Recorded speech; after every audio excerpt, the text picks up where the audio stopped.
मैं भोले बाबा का क्या बखान करूं गुरुदेव, जितना करूं उतना कम है।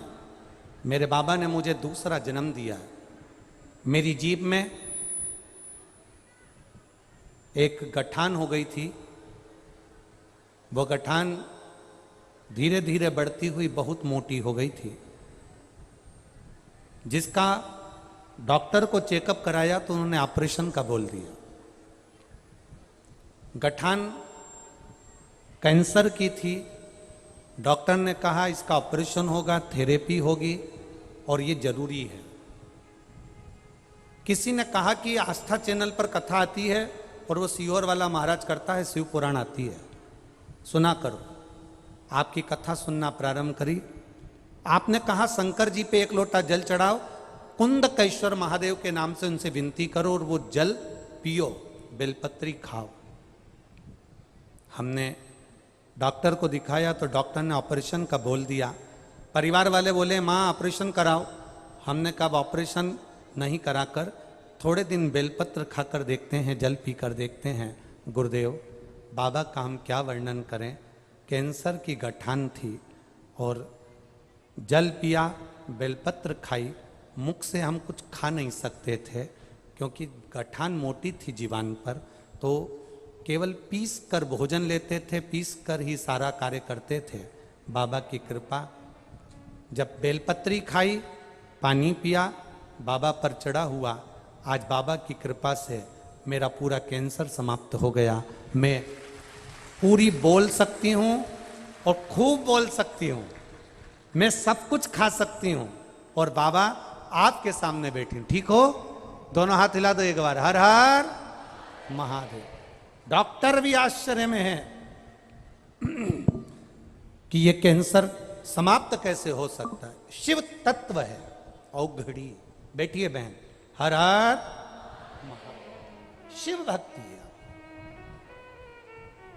आप जितना भगवान शंकर का गुणगान करेंगे, आप जितना भगवान शिव से प्रार्थना करेंगे, आप जितना शिव के मंदिर में जाना शुरू करेंगे, हम फिर कहेंगे शंकर भगवान के मंदिर के गेट पर उनके गण मणिभद्र वीरभद्र रहते हैं, पर ऊपर तुम्हारे दुख का हरण करने वाला, तुम्हारे कष्ट का हरण करने वाला, तुम्हारी बीमारी को भी नोच लेने वाला, तुम्हारे तकलीफों को खींच लेने वाला, तुम जब जल का पात्र लेकर अंदर प्रवेश करते हो तब वो तुम्हारे दुख को खींच लेता है, खींचता है। अच्छा, किसी ने एक बार प्रश्न करा कि गुरुजी ये बताओ, आप कहते हो कि भगवान के मंदिर में जब हम प्रवेश करते हैं तो काल भैरव, कीर्ति मुख, भगवान के गण हमारे दुख को खींच लेते हैं, ऐसा कभी होता है क्या? हम उनसे निवेदन करना चाहेंगे, ये बारिश का जो पानी गिरता है, ऊपर पानी जाता कैसे है? बोलो जम के। जो नदी, तालाब, समुद्र, बावड़ी, जितना पानी भरा होता है, सूर्य की किरण से वो पानी भाप के माध्यम से ऊपर खींचा जाता है और वही पानी हमको दिया जाता है। जब ऊपर वाला पानी को खींच सकता है तो जब हम शंकर के मंदिर में जाते हैं तो ऊपर वाला दुख भी तो खींच सकता है। बस यही तरीका।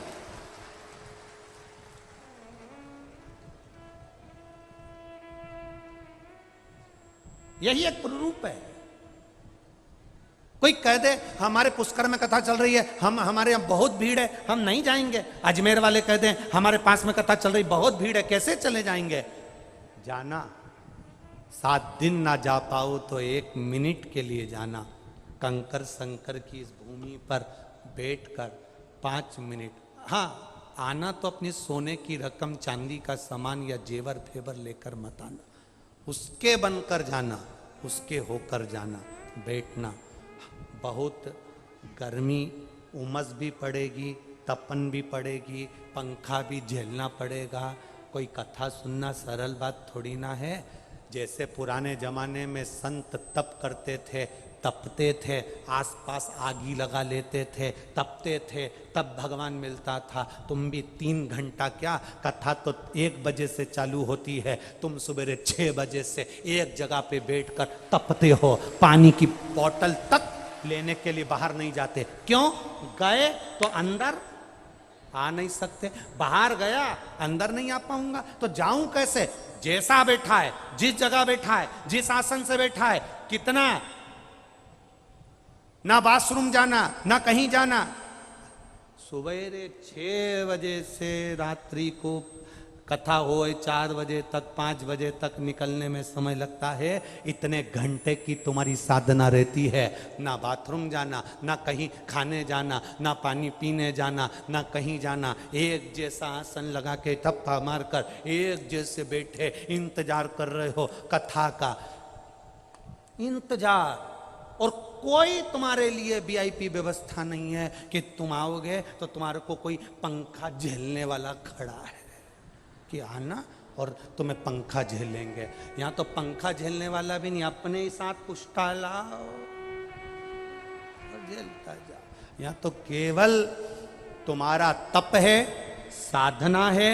3 घंटे बैठकर जो तुम तप साधना करते हो, 4-4 घंटे तक कथा का इंतजार करते हो, और कथा का इंतजार केवल 4 घंटे से नहीं, कई कई तो ऐसी माताएं बैठी है जो 2 साल से इंतजार कर रही है कि अपने पास में कथा हो जाए, चले जाए, इंतजार में लगे हो, कथा चित्त को धारण करने के लिए लगे हो, तो भगवान भी तो तुम्हारे मन के मनोरथ पूर्ण करेगा, भगवान भी तो झोली भरेगा, वो भी तो खाली नहीं भेज सकता।